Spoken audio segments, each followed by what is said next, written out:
Mes chers amis, bonjour et soyez tous les bienvenus dans cette magnifique taverne médiévale du musée-parc Archéos qui nous accueille pour cette nouvelle session de recettes de Coréba.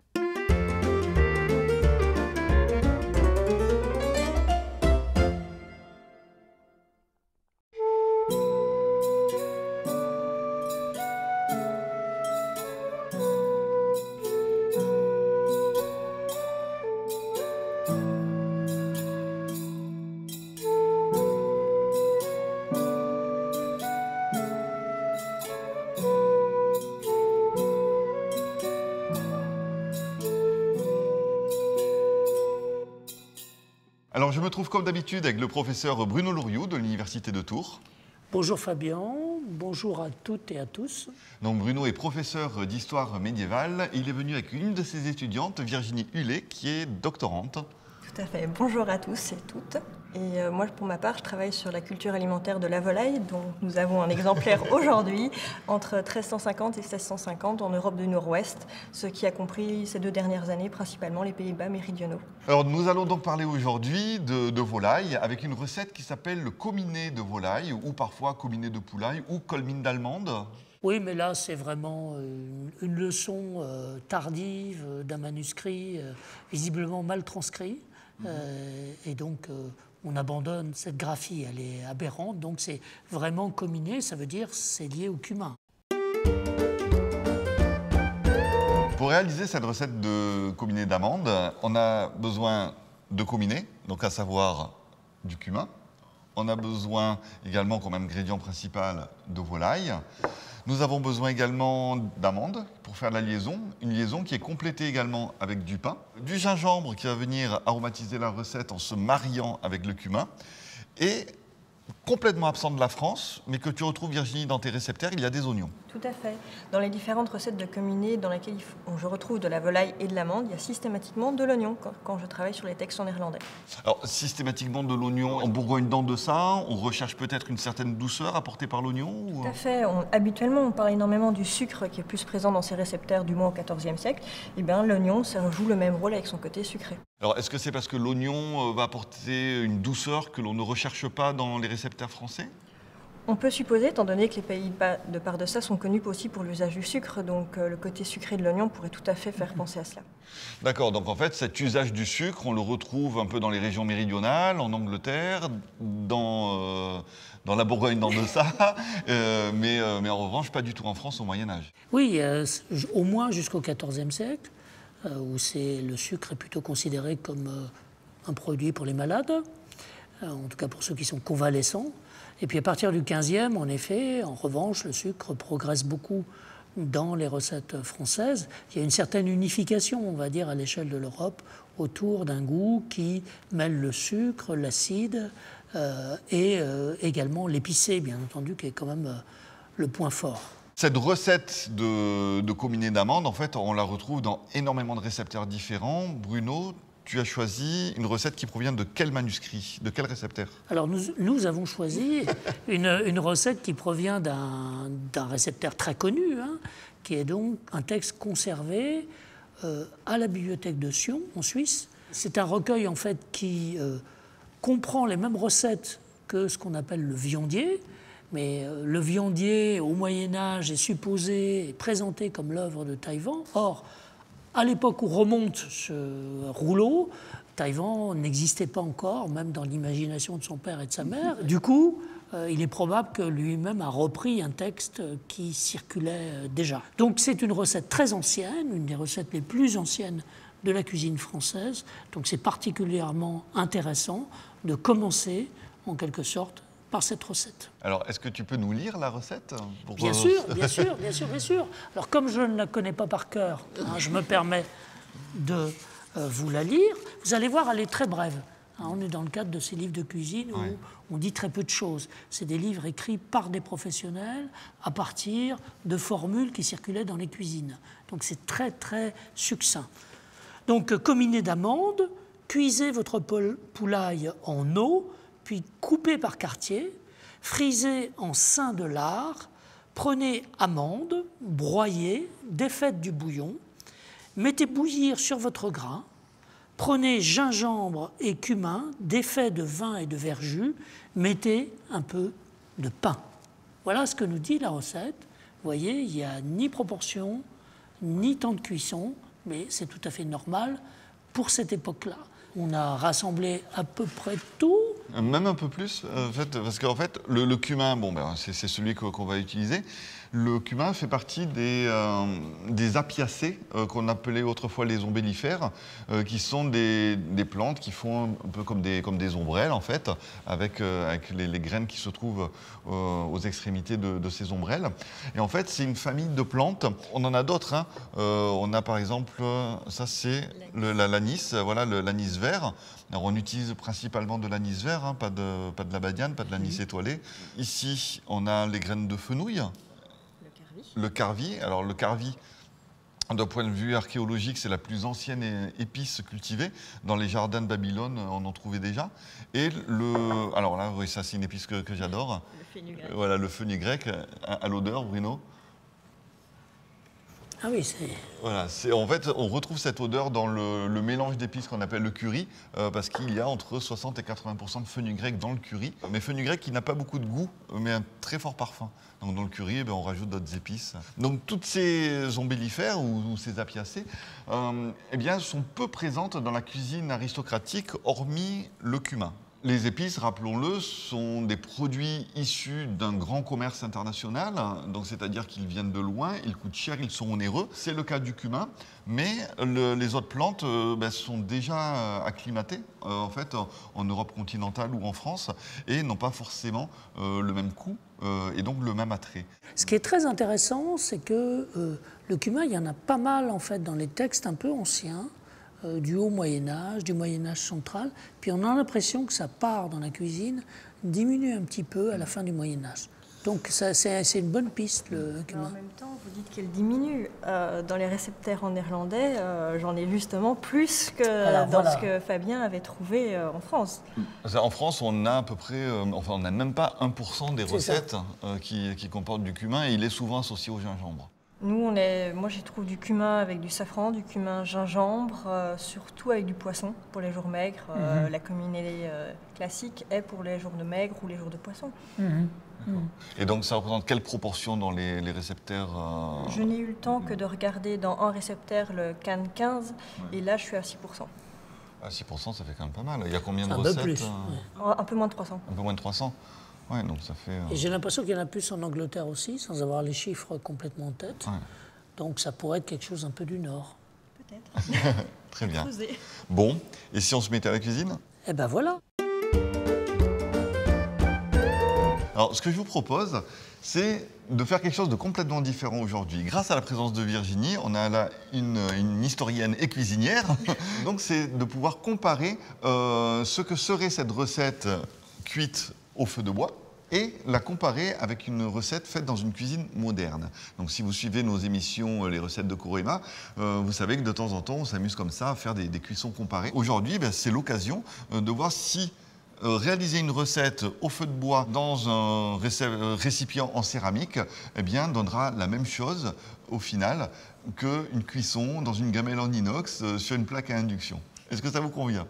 Tout à fait. Alors pour cette recette que l'on va réaliser au feu de bois, on a réuni tous les ingrédients. La recette nous dit qu'il faut d'abord faire bouillir la poule pour préparer un bouillon en fait. Donc on a fait pour bouillir en fait, ici des escalopes. Pourquoi j'ai choisi des escalopes ? Parce que j'aimerais que vous réalisez cette recette chez vous et ça sera beaucoup plus facile qu'une poule entière qu'il faut ensuite désosser, etc. Donc on a fait bouillir, ce qui nous a permis de récupérer un précieux bouillon dont on aura besoin dans la recette. Et tout de suite, je vais mettre une céramique sur la braise et on va découper notre volaille et la faire revenir dans du saindoux. Voilà, j'ai mis ma viande et puis maintenant on va attendre que ça chauffe bien, que ça saisisse de toutes parts. Et une fois que ce sera bien saisi, on va mouiller avec du bouillon et on rajoutera les épices, gingembre, cumin, poudre d'amande. On va rajouter également du vin, du verjus, Pour cette recette, comme on a de la poudre d'amande, comme on a le cumin, le gingembre, des épices qui sont pas très foncées, on va dire, j'ai choisi du vin blanc. D'accord. Pour Ce cette qui est recette. logique hein, dans la cuisine française. Voilà. Quand on a du vin rouge, on nous dit il faut du vin vermeil. Hein, voilà. Mais écoute, en attendant que...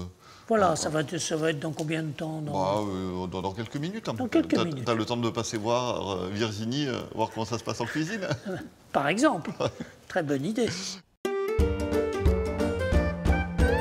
Alors, pour faire cette comminée d'amandes, je vais utiliser tout d'abord de la volaille. J'ai pris le parti pris d'utiliser le bouillon qui a été fait précédemment, un bouillon de volaille également, que j'ai mis à chauffer, dans laquelle je vais saisir à chaud, donc blanchir à chaud la volaille. Cela va permettre de garder à l'intérieur les sucs et donc d'avoir une volaille plus goûteuse. Et dans ce bouillon, il n'y a que de l'eau. Il y a quelques épices. On a pris le parti pris d'aromatiser avec un peu de clou de girofle. Pour donner du goût, étant donné que juste de la volaille, c'est pas très goûtu. D'accord. Mais ça, c'est purement 21e siècle. Si on avait utilisé une volaille entière, on aurait fait un bouillon de volaille. Juste avec les os. En partant à froid. Maintenant qu'elles ont bien été blanchies, on va simplement les enlever du bouillon et les découper pour la suite de la recette. Donc bien entendu, le poulet n'est pas totalement cuit là. Non, mais on voit juste qu'il y a une belle croûte qui s'est formée, ce qui permet de garder les sucs à l'intérieur. Et donc le goût ne soit pas passé dans le bouillon. Je vais en profiter pour récupérer du bouillon parce qu'on en aura besoin pour la suite de la recette. Donc on va prendre une bonne dose de saindoux pour faire revenir la volaille. Maintenant que mon saindoux est fondu, je vais rajouter les blancs de volaille pour un peu les cuire.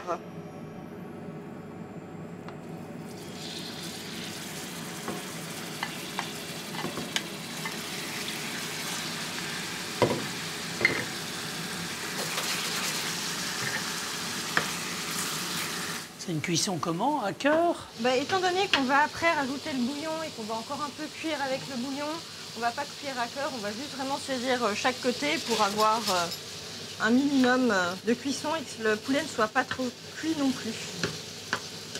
La recette dit qu'après avoir saisi notre volaille au saindoux, on va rajouter le bouillon. Sauf que pour faire la liaison au bouillon, je vais avoir besoin d'amandes qui vont être délayées directement. Je crois que c'est ça. Tout à fait, c'est la poudre d'amande qui a déjà été mise en poudre par facilité. Et on va l'ajouter tout simplement dans notre bouillon pour avoir plus facile à le mélanger.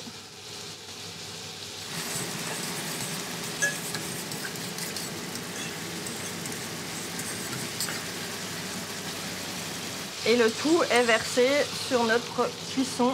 Pendant que ceci va être porté encore un peu à ébullition, on va préparer le mélange d'épices et de verjus qui va nous servir à assaisonner tout cela. La recette nous dit de prendre du gingembre. Donc moi je prends le parti pris d'en mettre quand même une certaine dose, même si on n'a aucune indication. En 3 cuillerées. Oui, 3 cuillerées, à peu près. À café. À café. Puis la recette dit ajouter du cumin. Étant donné qu'il porte un peu la recette de cumin, je mets des cuillères. Un peu plus, ouais. Un peu plus, oui. Ouais, t'as mis 2 cuillerées là. Oui. Elles étaient bombées, mais... Oui. Par facilité, je mélange déjà mes épices pour qu'elles se délaient mieux. Et on rajoute du verjus. Donc du jus de raisin vert.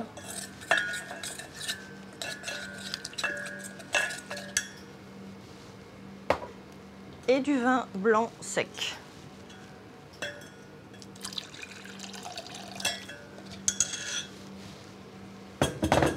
Donc ça va être vraiment dans le goût français, hein, très acide. Oui. Vin blanc sec et verjus. L'acidité va probablement dominer. Oui, là, dans cette recette, certainement. Et on suppose déjà un peu la couleur que cela va avoir, étant donné le côté brunâtre du cumin qui va rester.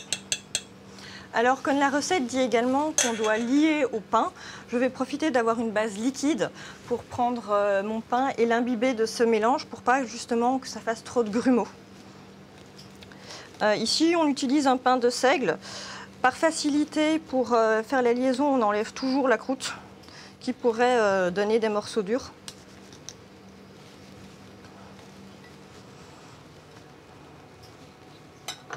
Et on vient tout simplement l'imbiber de jus. La recette dit qu'il faut juste mettre le pain pour finir la liaison, étant donné que la liaison aux amandes est quelque chose de relativement complexe parce que ça peut rester soit très liquide, et si on en rajoute un tout petit peu et qu'on dure un peu plus la cuisson, ça va devenir pâteux. Donc je suppose que la liaison au pain va permettre de faciliter notre liaison. Et maintenant que le pain commence à être amolli, je vais retourner à ma petite cuisson pour m'occuper de rajouter le tout. Comme vous pouvez le voir, le poulet a continué à cuire pendant ce moment-là. On l'a mis à feu doux, donc de notre bouillon, il ne reste pas grand-chose. La sauce est relativement déjà liée et peu existante. Donc je vais tout simplement rajouter mon mélange vin, verjus, épices en mettant un seul morceau de pain pour pas avoir trop de liaison.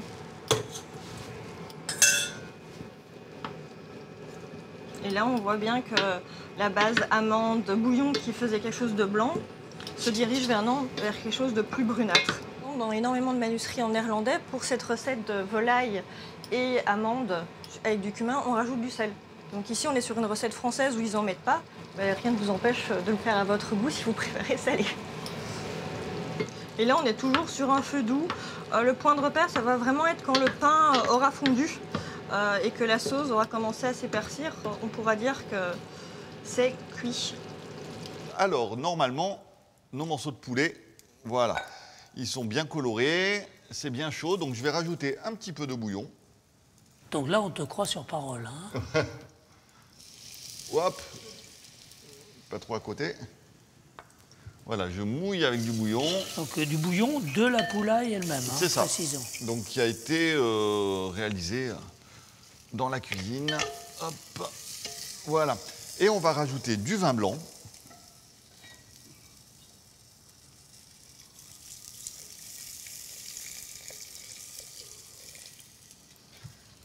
Et du verjus, donc le fameux jus de raisin vert non mûri.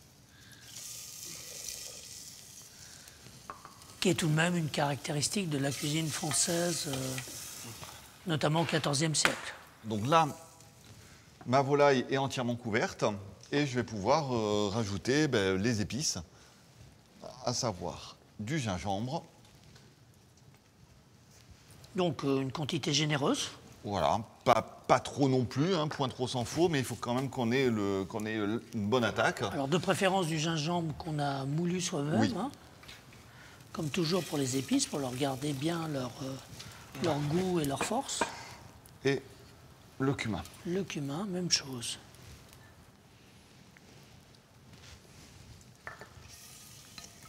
Voilà, et donc on a une coloration légèrement brune. Oui. Comme souvent dans les plats médiévaux, en fait. Mais un peu teinté de vert, hein, ça c'est le cumin qui donne cela. On va porter au premier bouillon, comme ça va casser l'alcool du vin. Et après, je vais faire la liaison avec les amandes. Et au besoin, rajouter de la mie de pain aussi pour parfaire la liaison. Voilà, donc on attend quelques minutes, le temps que ça bouillotte, et on va pouvoir ensuite lier la sauce. Donc c'est une recette qui est très simple à faire et somme toute assez rapide. À l'intérieur, ah ben voilà, regarde, ça mijote. Voilà, hein, c'est cuit, ça a bien mijoté, on a une belle mousse. Hop, à mon avis, ça sent bon. Il n'y a plus d'alcool dedans. On sent bien le cumin, là. Ouais. Et vraiment, c'est une combinée, il y a du cumin. Eh bien, il y a des amandes maintenant. Ah, bah voilà. D'amandes. La liaison à l'amande peut être un petit peu délicate, hein, voilà. parce que si on en met trop, eh ben, on a l'impression en fait que ça prend pas, et d'un coup ça fait bloc. Donc c'est peut-être la raison pour laquelle la recette dit de mettre des amandes dedans et de peaufiner la liaison à la fin avec du pain. Donc il faut en mettre beaucoup quand même. Bah, on a quand même mis pas mal de liquide. Donc si on ne veut pas avoir une sauce trop liquide, une sauce qui se tient, on met quand même... Il faut mettre du liant. Voilà, les amandes sont quand même un liant. Et le deuxième liant, c'est le pain. C'est le pain. Donc j'enlève la croûte de mon pain pour ne garder que la mie. Donc là, c'est un pain un peu foncé. Oui, c'est un pain de seigle. Donc c'est vrai que ça va peut-être pas trop avec le côté aristocratique de cette recette. Hein. On aurait peut-être préféré un pain blanc. Mais toutes les recettes qui sont dans les livres de cuisine ne sont pas forcément destinées à l'aristocratie. Il ne faut pas oublier que dans les hôtels royaux... il y avait aussi la cuisine des communs. Alors, on peut très bien émietter le pain comme ceci à l'intérieur, mais ça risque de faire des grumeaux. Moi, ce que je préconise, c'est d'utiliser un peu de bouillon qui nous reste et de mettre à tremper le pain à l'intérieur pour déjà créer une sorte de pâte de pain que l'on va rajouter à l'intérieur. On peut se dire, ah oui, mais s'il y a du bouillon, on rajoute du liquide. Mais en fait, le pain va relâcher son amidon. D'accord. Et en fait, ça permet de lier beaucoup plus facilement. Donc voilà, je mets mon pain à l'intérieur. Hop, je verse mon excédent. Mais le pain est imbibé. Je peux vraiment venir comme ceci le broyer très facilement. Donc à la main, carrément. Oui, carrément à la main. Après, bon, on peut utiliser également une cuillère. Ah, la bonne franquette. Voilà, donc hop, je mets ma pâte de pain à l'intérieur et ça va vraiment peaufiner la liaison de notre recette. Je suis sûr que les enfants adoreraient ça. De travailler ainsi à la main. Ah bah oui, broyer le pain à la main. Et voilà, donc il ne reste plus qu'à laisser saisir tout doucement et notre recette sera prête. Alors nous arrivons à l'issue de nos préparations culinaires, au feu de bois et dans la cuisine moderne. Et maintenant, il ne reste plus qu'à déguster. Alors, eh bien, je propose, Virginie, que l'on serve chacun le mets que nous avons préparé. Et ensuite, on pourra faire une dégustation comparée. On remarque tout de suite qu'en termes de couleur, il y a peut-être un peu plus de cumin dans ta recette. C'est légèrement plus foncé. En termes de texture, ça semble identique. Ça semble identique. L'un est un peu plus blanc que l'autre, en effet. Ouais. La couleur de la viande, elle, est la même. Bon, ben, on n'a qu'à goûter. On commence par laquelle? Je sais pas, le blanc, non? On commence par le blanc. Par le plus clair, donc ça, oui. C'est la tienne. Ouais, voilà, enfin la mienne. Oui. On va dire celle qui a été réalisée au feu de bois.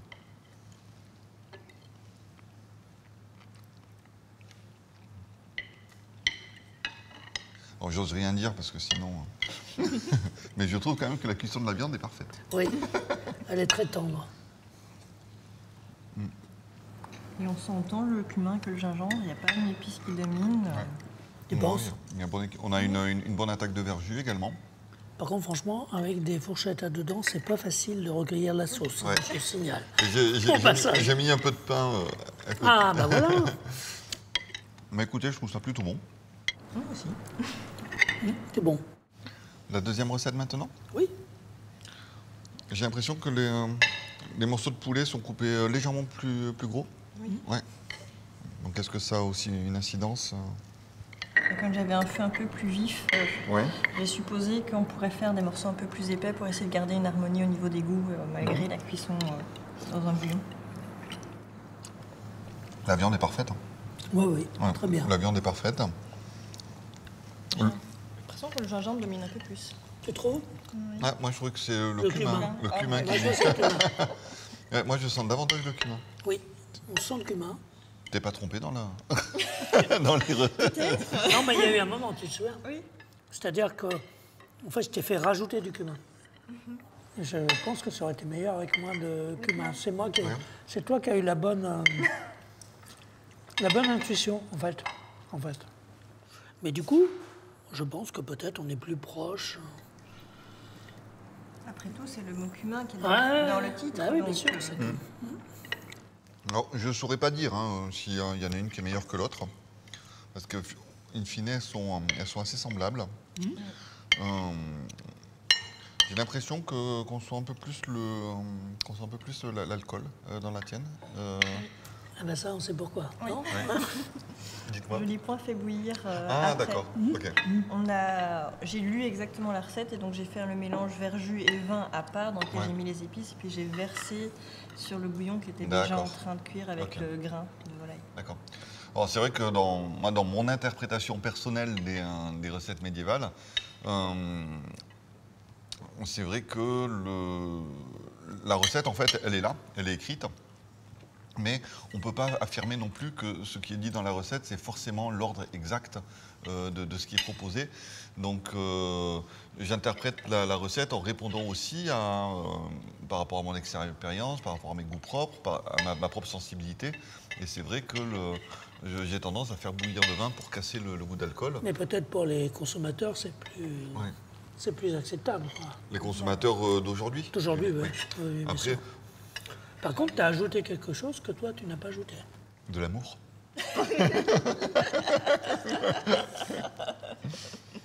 Donc, comment? Alors j'ai rajouté j'ai rectifié avec du sel en fin de cuisson. Et toi, tu n'en as pas mis. Non, je n'ai pas du tout. D'accord. Ben, dans l'une comme dans l'autre, en fait, je ne vois pas forcément de différence. Non, de ce point de vue-là, Ouais, il n'y a pas. Il n'y a pas de différence. Alors, pourtant, Peut-être que le sel, si tu veux, du Oui. coup, s'il n'y a pas de différence, peut-être que le sel ne s'imposait pas ici, au fond. Peut-être, Peut-être. peut-être. Donc, quand on utilise des épices, on n'est pas obligé d'utiliser du sel. Alors, je pars toujours du principe que le sel agit quand même comme un exhausteur de goût. Dans notre société actuelle, on a tendance de toute façon à trop saler. Le fait de ne pas saler nos recettes médiévales, ça aurait peut-être tendance à les affadir. Mais c'est vrai que là, en l'occurrence, Non, je pense. non. Et c'est meilleur pour la santé. Mais c'est plus- meilleur pour la santé. Donc, si vous voulez vous débarrasser des problèmes liés au sel, mangez médiéval. Épicé, pas besoin de sel. Alors, chers amis, vous pouvez réaliser vous-même cette recette, un combiné d'amandes tiré du manuscrit de Sion. Comme vous avez pu le constater, eh bien, le réaliser dans une cuisine moderne avec vos ustensiles d'aujourd'hui eh bien, ne changera rien au résultat de la recette. Alors je vous propose d'essayer, pourquoi pas de nous poster vos commentaires, d'interpréter cette recette à votre goût également et surtout, likez, mettez un petit pouce bleu, partagez et découvrez toutes les autres recettes de Corema sur notre chaîne YouTube. À bientôt.